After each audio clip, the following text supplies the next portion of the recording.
Hello. Welcome to my new home. I moved house yesterday, and it was not easy. And what I wanted to talk about today was some of the what that brought up for me, and the way it kind of challenged core things about my identity. So I have lived in pretty much as many houses as I have been alive. I'll let you do the maths on that.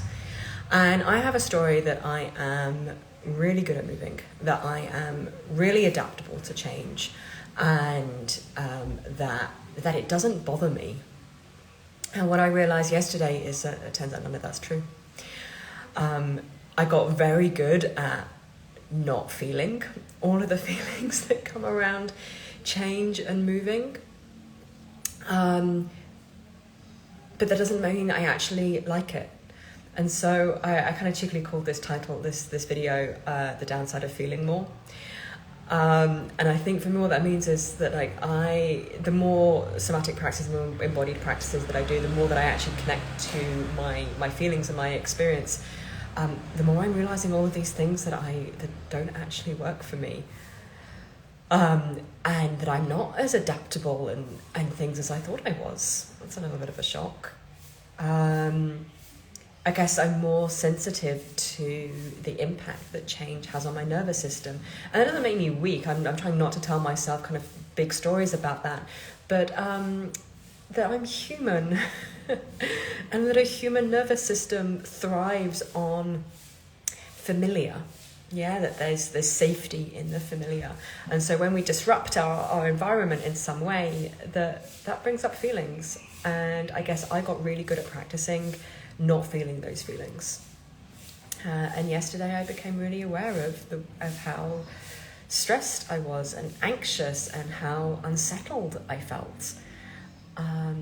There's a big part of me that kind of didn't want to come back to work today.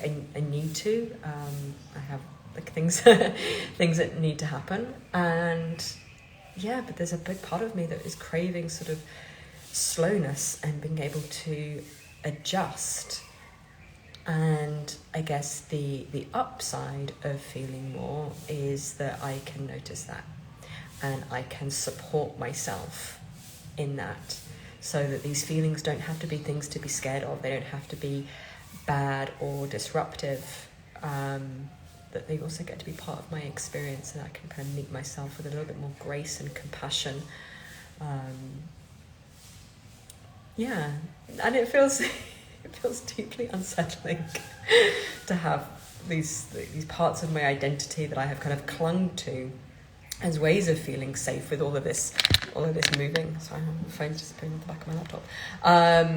These ways that I've kind of clung to parts of my identity to find some kind of safety and solace in a lot of change. Maybe they're not true. So what does that mean for me? Who am I if I'm not this person? More on that at another time, I think. So, there we go. That was my phone slipping. So for me, one of the downsides of feeling more is that I feel all the stuff that I don't want to feel, and that I now have to deal with that. But I would have to say that overall, that's a really good thing, because the more that I can feel that stuff, the more care I can take of myself. And I think it also expands my ability to feel all of the good stuff, right? Because I just get to feel more. But that doesn't always make that easy. All right, that's it for me today.